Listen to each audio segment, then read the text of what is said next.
ஓம் சாய்ராம் போற்றி போற்றி. இந்த மங்களகரமான தினத்தில் உனது பிரச்சனைகளை போக்கி உனக்கு வேண்டிய வரங்களை கொடுக்க உன் அப்பன் சாய்ராம் வந்திருக்கின்றேன். இந்த பதிவை முழுமையாக கேள் என் தங்கமே, என் அன்பு குழந்தையே. உன் பிள்ளையை வைத்து, அதாவது நீ பெற்று எடுத்த பிள்ளையை வைத்து சதித்திட்டம் ஒன்று ஒரு பெண்மணி அரங்கேற்றி கொண்டிருக்கின்றாள். இந்த அப்பா அதை கண்டுவிட்டேன். அதை உன்னிடம் கூறிவிடவே உன் அப்பன் வந்திருக்கின்றேன். உன் அப்பன் கூறுவதை உன் செவிகளை கொடுத்து கேட்டாயானால் உனக்கு வீட்டில் நடக்கும் குழப்பங்களுக்கெல்லாம் தீர்வு கிடைத்துவிடும். உன்னிடம் உன் அப்பன் வர வேண்டுமா? ஆனால் நான் சொல்வதை நீ புரிந்து கொள்ள முயற்சி செய். உன்னை சுற்றி நடப்பதற்கான காரணங்களை நீ தெரிந்து கொள்ள வேண்டும். என்ன வேண்டும், ஏது வேண்டும் என்று சரியாக தெரிந்து கொண்டால் நீ அடைய நினைக்கும் ஒவ்வொரு விஷயங்களையும் சரியாக பெற்றுக்கொள்ள வேண்டும். எந்த நேரத்தில் உனக்கு என்ன நடக்கும், எந்த நேரம் இந்த வாழ்க்கை உனக்கு என்ன கொடுக்கும் என்பதை சரியாக தெரிந்து கொள்ள வேண்டும்.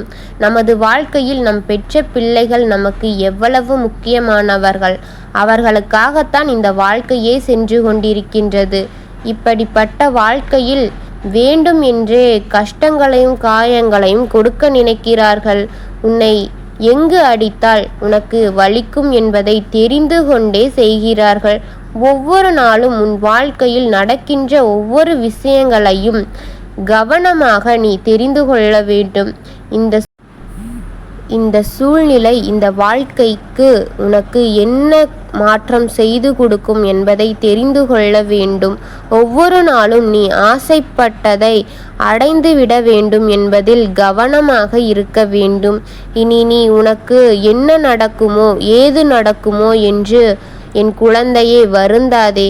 உனக்கு இந்த உலகில் அப்பா கொண்டு வந்திருக்கும் இந்த விஷயங்களை என்னவென்று புரிந்து கொள்ள முயற்சி செய்.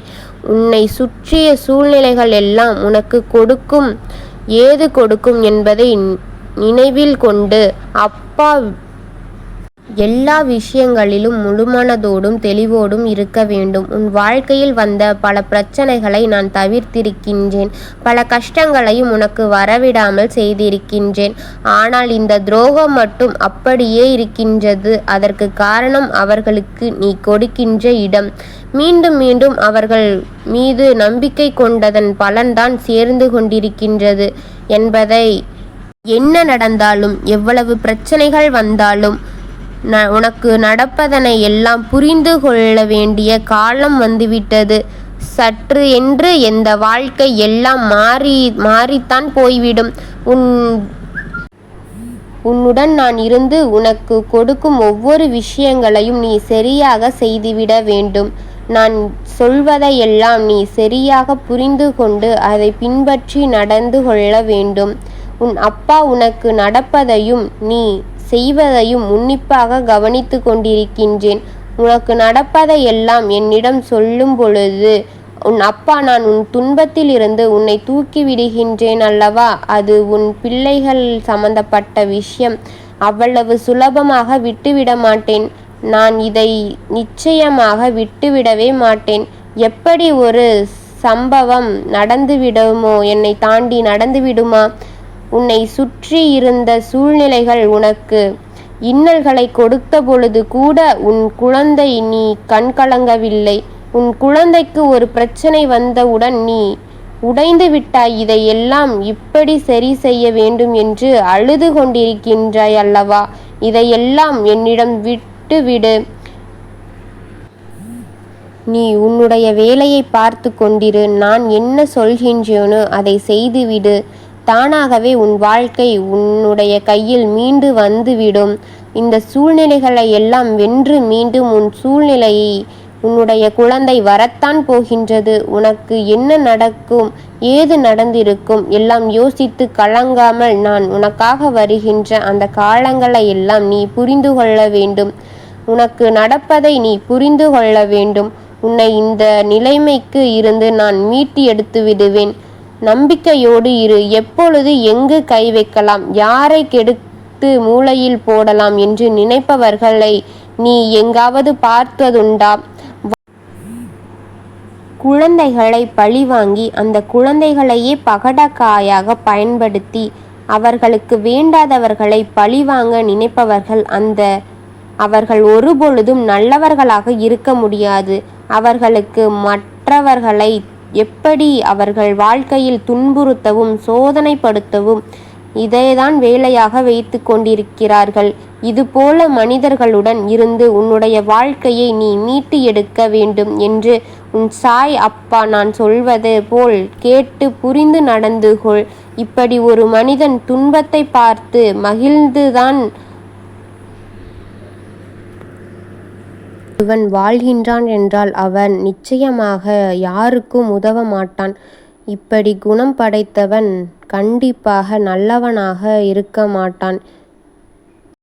அவர்களை நீயே கண்டுகொள்ள வேண்டும் என்று சொல்லி இத்தனை காலங்களாக தள்ளி கொண்டிருந்தேன். ஆனால் இதற்கு மேல் விட்டு வைத்தோமானால் உனது குழந்தையின் வாழ்க்கை கேள்விக்குறியாகிவிடும் என்பதனால்தான் நான் சொல்கின்றேன். உன்னுடைய குழந்தையுடன் நன்றாக பேசுகின்றார். ஆனால் அவர்கள் தேவையில்லாத எல்லாவற்றையும் உன் குழந்தையின் மனதிற்குள் புகுத்தி கொண்டிருக்கின்றார். இந்த வயதில் தெரிந்து கொள்ளக்கூடாத எல்லாவற்றையும் உன் குழந்தையிடம் பேச்சுவாக்கில் சொல்லிக் கொண்டிருக்கின்றாள். அந்த குழந்தையின் மனதில் நஞ்சை விதைத்து கொண்டிருக்கின்றாள். இந்த குழந்தையை அதிகமாக யோசித்து அது மட்டும் இல்லாமல் இந்த வீட்டில் எல்லாவற்றையும் நல்லபடியாக பார்த்து கொள்கிறார்கள். உனக்கு மட்டும்தான் ஓரவஞ்சனை செய்கிறார்கள் என்ற இந்த மாதிரியான சூழ்நிலைகளை எல்லாம் மாற்றி உனக்கு வேதனை கொடுக்கவே நினைக்கிறார்கள். இப்படியெல்லாம் உன் குழந்தையிடத்தின் ஆழ்மனதில் பதிய வைத்து உன்னை தேவையில்லாத கேள்விகளை கேட்டால் நீ உடைந்து விடுவாயல்லவா?